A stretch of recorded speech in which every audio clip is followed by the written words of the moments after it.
Good morning everyone. ਉਮੀਦ ਕਰਦੀ ਹਾਂ ਤੁਸੀਂ ਸਾਰੇ ਠੀਕ ਠਾਕ ਹੋਗੇ। ਪਿਛਲੇ ਦਿਨੋਂ ਆਪਾਂ ਇੱਕ ਬੜਾ ਹੀ ਸੰਜੀਦਾ ਮੈਟਰ ਤੇ ਗੱਲ ਕੀਤੀ ਸੀ ਕਿ ਕੈਨੇਡਾ ਵਿੱਚ ਸਾਡੇ ਜਿਹੜੇ ਪੰਜਾਬ ਦੀਆਂ ਬੇਟੀਆਂ ਜਾਂਦੀਆਂ ਨੇ ਤੇ ਕਿਸ ਤਰ੍ਹਾਂ ਉਹਨਾਂ ਨੂੰ ਬਹੁਤ ਸਾਰੀਆਂ ਪ੍ਰੋਬਲਮਸ ਵੀ ਹੁੰਦੀਆਂ ਨੇ ਤੇ ਕਿਸ ਤਰ੍ਹਾਂ ਕੁਝ ਲੋग जो कि एक कैनेडा दे ही न्यूज़पेपर ने एक रिपोर्ट लगाई सी कि उधर दे इंडिया दे पंजाब दे लोग जाके उन्हां नू मिसयूज करते ने, उन्हां दी सैक्सुअल हरासमेंट की जाती है, शोषण किया जाता है। ये बड़ा ही संजीदा मुद्दा है साडे पंजाब वास्ते, साडे पंजाब दे परिवारां वास्ते। इहदी संजीदगी नू देखते हुए साडे कोल बहुत सारी लड़कियां दे मैसेज भी आए, कुछ ने एक्सपीरियंस भी शेयर किए। उन्हां चों ही मैनू बहुत ही मेरे दिल नू छू के गया कि एक साडी बिटिया ने साडे नाल शेयर किते कि कुछ प्रॉब्लम्स उन्हें दसियां, एक्चुअल रियलिटी उन्हें सानू उधर दी दसी कि जदों ओ बाहर गई सी ते फर्स्ट टाइम उन्नू किस तरह प्रॉब्लम्स आईयां।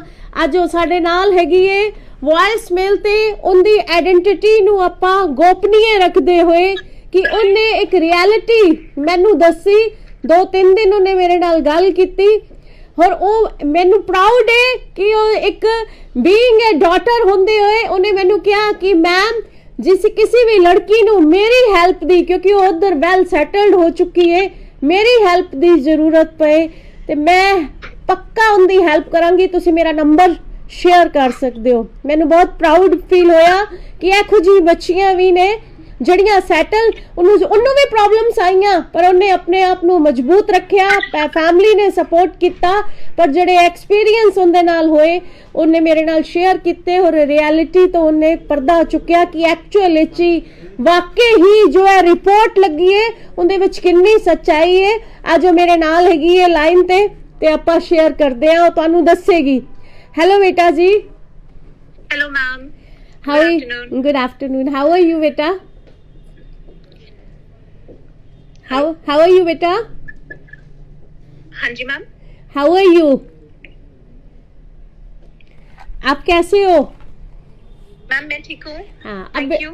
बेटा बताओ कि जो ये न्यूज़पेपर, कनाडा के न्यूज़पेपर ने एक रिपोर्ट में लिखा था कि पंजाब की डॉटर्स के बारे में जो आपने मेरे से शेयर किया था, मैं आपके थ्रू थोड़ा सा लोगों को अवेयरनेस के लिए बताना चाहती हूँ कि एक्चुअल में इसमें कितनी रियलिटी है। हाँ जी मैम बिल्कुल। तो मैम ये कोई 5 साल पुरानी बात है जब मैं फर्स्ट टाइम बाहर आई थी। तो ऐसी आपस में पढ़ते हुए जान पहचान होती है किसी से, तो मैं मिली एक इंसान से। तो उस टाइम मैसेजिंग एप्स चलते थे सारे, तो बातचीत होती थी उस इंसान से। तो एक दिन मैंने देखा कि सामने फोन पड़ा था और फोन पे जैसे हम शादी के लिए पिक्चर्स खिंचवाते हैं, राइट, लड़कियां जब मैट्रिमोनी के लिए खिंचवाती हैं, तो पिक्चर्स बार बार फोन बज रहा था। तो डेफिनेटली थोड़ा अजीब लगा, तो देखा, पूछा कि इतने ये कैसे पिक्चर्स हैं, तो सामने वाले ने इग्नोर कर दी, मुझे रिस्पॉन्ड ही नहीं किया। और मैंने पूछा भी, इंसिस्ट किया 2-3 बार कि नहीं बताओ है क्या ये, तो सामने वाले ने इतना जवाब ढंग से नहीं दिया मुझे। फिर मुझे लगा चलो ठीक है कोई बात नहीं। अगले थोड़े दिनों बाद सेम पर्सन की, सेम इंसान की मैंने गाड़ी खोल के देखी, तो उसमें कुछ अजीब सा ही सामान पड़ा था जो कि एक ठीक नॉर्मल सामान नहीं था वो। तो मैंने बस उसको देखकर बंद कर दी गाड़ी और मैं अपना सोच में पड़ गई कि ये हो क्या रहा है, ये चल क्या रहा है। दिन बीतते गए, उसके बाद नेक्स्ट 1 वीक, 10 दिन बाद फिर से दोबारा से मेरे सामने वही पिक्चर्स, बट इस टाइम पिक्चर्स जो थी वो कम्प्लीटली डिफरेंट थी। वो पिक्चर्स दोबारा आई, मैंने वो फोन उठा लिया और मुझे अजीब लगा कि नहीं, ऐसा नॉर्मली नहीं होता है। वो मैसेजिंग ऐप खोल के देखा तो मैंने सामने वाले से क्वेश्चन किया कि ये चल क्या रहा है, और उसमें जो मैंने देखा वो बहुत ही अजीब था। ऊपर लिखा हुआ था शमीम ऑफ पंजाब समथिंग करके ग्रुप बना हुआ था, अजीब ही ग्रुप था, कुछ अलग ही पिक्चर्स उसमें जो है आ रही थी। तो इतना इंसिस्ट करने के बाद, लड़ने के बाद, उस बंदे ने सामने मुझे आके बोला कि ऐसा ऐसा ये ग्रुप है, यहाँ पे लड़कियों की पिक्चर्स आती हैं और जो लड़कियां थोड़ी मजबूर होती हैं या नहीं होता कुछ अपना जिंदगी जीवन जीने के लिए, रिसोर्सेज नहीं होते, तो वो लड़कियां हम अपलोड कर देते हैं और फिर कोई ना कोई इंसान आके आगे जो भी है कहानी बढ़ती है। तो मैम डेफिनेटली ये कहीं ना कहीं सच है कि 18 से 24 के बीच में लड़कियां इतनी वल्नरेबल होती हैं, यहाँ पर आके जिंदगी इतनी आसान नहीं है। एंड ऊपर से आप यहाँ पे जाते हो, शिफ्टों के लिए जाते हो, कईयों को तो काम मिल जाता है, बट जिनको नहीं मिलता उनके लिए जिंदगी जो है मुश्किल हो जाती है। तो बेटा ये जो है न्यूज़पेपर में लगा था कि रिलीजियस जगह से, कॉलेज के बाहर से, या जो लड़कियां फीस नहीं पे कर पाती या जिनको फैमिली सपोर्ट पीछे से नहीं मिल पाता, तो मोस्ट ऑफ द गर्ल्स वो है इसमें। हाँ जी मैम, डेफिनेटली। अब जो तो पीछे से फाइनेंशियली बैकग्राउंड स्ट्रांग है उनको तो जरूरत नहीं है, अगर बाई चांस यहाँ नहीं भी काम मिला तो पैसे पीछे से आ जाते हैं। लेकिन जो यहाँ पर एक लिमिटेड रिसोर्सेज के साथ, थोड़े पैसों के साथ आते हैं, उनको तो यहाँ काम करना ही पड़ता है। नहीं, काम तो बेटा सबको ही बाहर जाके फीस भरने के लिए, अपने और खर्चे चलाने के लिए, जिंदगी तो इतनी यहाँ पे आसान नहीं है। तो आपके साथ भी कुछ ऐसा किसी ने करने की कोशिश की थी? मैम मुश्किलें मुझे बहुत आई थी कि पहले जब मैं शिफ्टों पे जाती थी तो कभी कभी तो पहले 1 साल में सिर्फ 5 घंटे काम मिलता था, 7 घंटे काम मिलता था, कभी कभी तो मिलता ही नहीं था। तो बहुत मुश्किलें थी, इतनी मुश्किल से किराया निकलता था कभी कभी तो। लेकिन फिर धीरे धीरे करके 2-3 साल इंसान के कॉन्टैक्ट्स बनते हैं और आप थोड़ा सेटल डाउन हो जाते हो, तो चीजें हल्की सी आसान होती हैं, लेकिन स्टार्टिंग डेज तो मुश्किल होती हैं। तो आपको ये लगता है कि पंजाब से जो गर्ल्स जाती हैं उनको ज़्यादा प्रॉब्लम्स हैं और पंजाब के ही लोग उनको मिसयूज करते हैं, गलत रास्ता दिखाते हैं? मैम सबको प्रॉब्लम नहीं आती, अब जिनको एक्सपोजर है थोड़ा बहुत तो डेफिनेटली वो एडजस्ट कर लेते हैं, लेकिन जिनको बिल्कुल भी नहीं पता, कभी कुछ देखा ही नहीं, एक्सपोजर बिल्कुल भी नहीं है, उनके लिए थोड़ा सा मुश्किल हो सकता है। अब यहाँ पे ऐसे बहुत सारे बच्चे हैं जिनके लिए जिंदगी बहुत अच्छी है एंड एंजॉय करते हैं, लेकिन डेफिनेटली जिनको एक्सपोजर कम है, डिफिकल्टीज थोड़ी बहुत तो आती हैं उनको।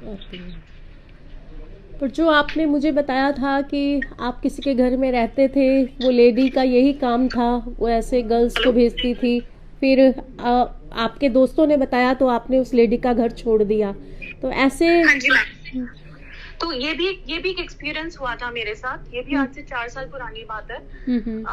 एक घर में मैं रहती थी, वो लेडी थी अपनी हमारे जैसी थी एंड उनके फैमिली सब बहुत अच्छे थे, लेकिन मैं जानती नहीं थी, मैं तो उनके घर में रह रही थी। लेकिन वो मुझसे अजीब तरीके की बातें करती थी और वो अलग अलग घर में लोगों को बुलाती थी, तो अजीब लगता था। लेकिन अब सामने वाले का घर है तो मैं क्या बोल सकती थी, मैं तो अपने एक कमरे में रहती थी। तो एक दिन मैं उस लेडी के साथ बाहर जा रही थी शॉपिंग करने के लिए, तो मेरे कुछ क्लासमेट्स ने मुझे देखा और बोला कि आप उस लेडी के साथ क्या कर रहे थे? तो मैंने बोला कि नहीं, मैं तो शॉपिंग करने जा रही थी। तो वहां पे उन्होंने मुझे बताया कि ये लेडी जो है ये तो लड़कियों के साथ ये सब करती हैं, उनको अलग अलग मेन से मिलवाती हैं, बंदों से मिलवाती हैं, तो आपको नहीं जाना चाहिए। तो दैट्स इट, वही एक आखिरी महीना था और मैं वहां से चली गई उसके बाद।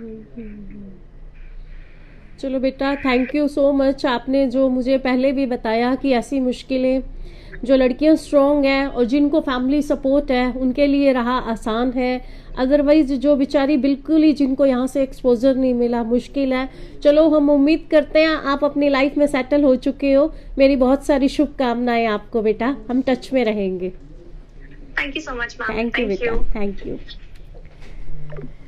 ਤੇ ਐਸੀ ਸਾਡੇ ਨਾਲ ਅੱਜ ਇੱਕ ਲੜਕੀ ਜਿਹੜੀ ਤਿਆਰ ਹੋਈ ਸੀ ਗੱਲ ਕਰਨ ਵਾਸਤੇ, ਦੱਸਣ ਵਾਸਤੇ ਉਧਰ ਦੀ ਰਿਐਲਿਟੀ ਬਾਰੇ। पर होर भी बहुत सारी लड़कियां ने मैसेज भेजे, नहीं हिम्मत जुटा पाइयां अगे आन दियां। अफकोर्स पंजाब दियां सन धीआं, ते अज मैं तुहाडे राही एक मैसेज देना चाहनी हां कि भेजो जरूर बच्चियां नूं बाहर, जे बच्चे बाहर जाके कुछ अलग तो करना चाहते ने, ਸਟੱਡੀ ਬੇਸ ਤੇ ਜਾਂ ਕੰਮ ਕਰਨ ਵਾਸਤੇ ਜਾਣਾ ਚਾਹੁੰਦੇ ਨੇ ਜ਼ਰੂਰ ਭੇਜੋ, ਪਰ ਘੱਟ ਤੋਂ ਘੱਟ ਬੱਚਿਆਂ ਦੇ ਟੱਚ ਵਿੱਚ ਰਹੋ ਪੂਰਾ। ਉਹਨਾਂ ਨੂੰ ਫਾਈਨੈਂਸ਼ਲੀ ਵੀ ਜਦ ਤੱਕ ਬੱਚੇ ਸੈਟਅਪ ਨਹੀਂ ਹੋ ਜਾਂਦੇ, ਸੈੱਟ ਨਹੀਂ ਹੋ ਜਾਂਦੇ ਉੱਧਰ ਜਾ ਕੇ ਪੂਰੀ ਤਰ੍ਹਾਂ ਤਾਂ ਇੰਡੀਪੈਂਡੈਂਟ ਨਹੀਂ ਹੋ ਜਾਂਦੇ, ਫਾਈਨੈਂਸ਼ਲੀ ਵੀ ਸਪੋਰਟ ਨਾ ਕਰੋ। ਮੈਂ ਕੁਝ ਪੇਰੈਂਟਸ ਨੂੰ ਦੇਖਿਆ ਜਿਹੜੇ 15-20 ਲੱਖ ਰੁਪਏ ਲਾ ਕੇ ਆਪਣੇ ਬੱਚਿਆਂ ਨੂੰ ਭੇਜ ਦਿੰਦੇ ਨੇ ਔਰ ਉਸ ਤੋਂ ਬਾਅਦ 2 ਮਹੀਨੇ ਬਾਅਦ ਹੀ ਪ੍ਰੈਸ਼ਰ ਬਣਾਉਣਾ ਸ਼ੁਰੂ ਕਰ ਦਿੰਦੇ ਨੇ ਕਿ ਭੇਜੋ ਪੈਸੇ, ਭੇਜੋ ਪੈਸੇ। ਕਿੱਥੋਂ ਭੇਜਣਗੇ ਪੈਸੇ? ਇਸ ਚੀਜ਼ ਨੂੰ ਸਾਡੇ ਪੰਜਾਬੀ ਪੇਰੈਂਟਸ ਨੂੰ ਕੰਸੀਡਰ ਕਰਨਾ ਪਏਗਾ ਕਿ ਬਹੁਤ ਹੈ ਉਧਰ ਦੀ ਅਲੱਗ ਦੀ ਦੁਨੀਆ। ਕਈ ਵਾਰੀ ਬੱਚਿਆਂ ਨੂੰ ਕੰਮ ਹੀ ਨਹੀਂ ਮਿਲਦਾ, ਜਿਸ ਤਰ੍ਹਾਂ ਇਸ ਬਿਟਿਆ ਨੇ ਸਾਨੂੰ ਦੱਸਿਆ ਕਿ ਕਈ ਵਾਰੀ 5-5 7-7 ਘੰਟੇ ਦੀ ਸ਼ਿਫਟ ਹੁੰਦੀ ਹੈ ਔਰ ਕਈ ਵਾਰੀ ਕੰਮ ਮਿਲਦਾ ਹੀ ਨਹੀਂ। ਤੇ ਇਸ ਚੀਜ਼ ਨੂੰ ਸਾਡੇ ਪੇਰੈਂਟਸ ਨੂੰ ਸਮਝਣਾ ਪਏਗਾ, ਬੜਾ ਸੰਜੀਦਾ ਮੁੱਦਾ ਹੈ। ਆਪਾਂ ਆਪਣੀ ਸਟੇਟ ਗਵਰਨਮੈਂਟ ਦੇ ਥਰੂ, ਭਾਰਤ ਸਰਕਾਰ ਦੇ ਥਰੂ ਬਾਹਰ ਦੀ ਕੈਨੇਡੀਅਨ ਗਵਰਨਮੈਂਟ ਨੂੰ ਵੀ ਲਿਖਾਂਗੇ ਕਿ ਇਹ ਮਾਮਲਾ ਥੋੜਾ ਜਿਹਾ ਧਿਆਨ ਦੇਣ ਯੋਗ ਹੈ। ਮੈਂ ਨਹੀਂ ਚਾਹੁੰਦੀ ਸਾਡੀ ਪੰਜਾਬ ਦੀ ਧੀਆਂ ਦੇ ਨਾਲ ਕੋਈ ਵੀ ਮੁਸ਼ਕਿਲ ਹੋਏ। ਔਰ ਹੁਣ ਚੀਜ਼ਾਂ ਸ਼ਾਇਦ 3-4 ਸਾਲ ਪੁਰਾਣੀਆਂ ਕੁਝ ਚੀਜ਼ਾਂ ਵੀ ਨੇ, ਪਰ ਕੁਝ ਬੱਚੇ ਆਪਣੀ ਵੀ ਆਪਣਾ ਜਿਹੜਾ ਮੋਰਲ ਸਪੋਰਟ ਇੱਕਦਮ ਥੱਲੇ ਸੁੱਟ ਦਿੰਦੇ ਨੇ ਜਾਂ ਉਧਰ ਦੀ ਗਲੈਮਰਸ ਲਾਈਫ ਉਹਨਾਂ ਨੂੰ ਅਟਰੈਕਟ ਕਰਦੀ ਹੈ। ਕੁਝ ਏਦਾਂ ਦੇ ਵੀ ਬੱਚੇ ਨੇ ਜਿਹੜੇ ਆਪਣੇ ਕੰਸੈਂਟ ਦੇ ਨਾਲ ਰਾਹ ਭਟਕ ਜਾਂਦੇ ਨੇ।